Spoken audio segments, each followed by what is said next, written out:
concept de la compétition, ce sont des conférences, des ateliers que les étudiants eux-mêmes choisissent les conférenciers, les animateurs, la table ronde, etc. Donc encore une fois, nous ne pouvons que appuyer bien sûr leur activité.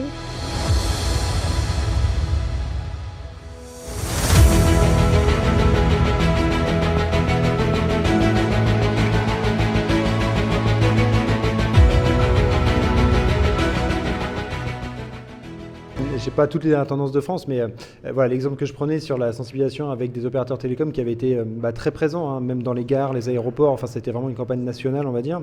Je pense aussi, comme je disais à l'instant, dans les écoles, dans les universités, c'est aussi un sujet qui est, je pense, de plus en plus développé.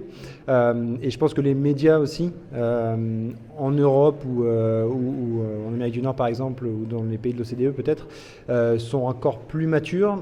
Ça a mis du temps à venir, je pense, beaucoup de temps. Mais aujourd'hui, il suffit de regarder sur LinkedIn, vous avez des publications ou des prises de parole dans des médias grand public très fréquentes. Donc là aussi, je pense que ça va dans le bon sens. Et je pense aussi qu'au-delà de ces prises de parole de professionnels, il y a aussi un changement de mentalité qui doit s'opérer. Ça, par contre, je pense que le Maroc a peut-être un petit peu de retard, entre guillemets, par rapport à l'Europe. Si je prends le cas des ransomware, par exemple, donc c'est un cas de cyberattaque où les données sont prises en otage contre le paiement d'une rançon. C'est un type d'attaque qui s'est beaucoup développé ces dernières années. Il ne se passe plus une semaine sans qu'on entende qu'il y ait une nouvelle victime. Je pense que dans certains pays maintenant, c'est plus perçu comme une maladie honteuse ou comme vraiment une défaillance, même si en certains cas ça l'est. Mais en tout cas, ce que je veux dire, c'est que la communication est peut-être un peu plus transparente de la part des victimes. Et je pense que ça aussi, ça aide le grand public et le reste de l'écosystème à prendre conscience de la menace et du phénomène.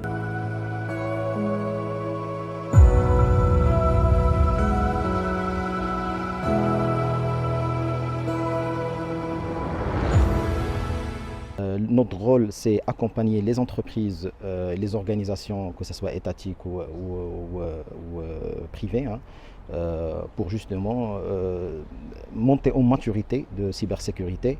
Quand je dis la cybersécurité, c'est plusieurs volets. Ça commence par l'organisationnel, la sensibilisation, l'analyse de risque, etc., les accompagner à se conformer à certaines lois et réglementations, mais aussi les aspects techniques, notamment la protection contre les attaques, ce qu'on appelle le dispositif SOC, comme SOC Operation Center. C'est un centre opérationnel de cybersécurité qui se base sur des événements, sur ce qui remonte en termes d'activité du client pour détecter les éventuelles attaques qui se préparent. Ça permet plusieurs choses. Ça permet déjà aux étudiants effectivement d'avoir un regard complémentaire à l'instruction académique qu'ils peuvent recevoir de par leurs professeurs. Mais nous aussi, nous professionnels, ça nous permet aussi de venir à la rencontre des étudiants, de voir aussi quelles sont leurs potentielles questions ou leurs aspirations aussi.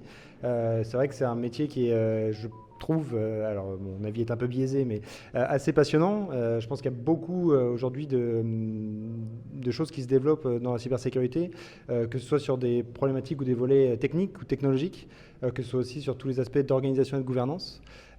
Aujourd'hui, je pense qu'on ne peut plus ignorer ce champ-là, cette discipline-là.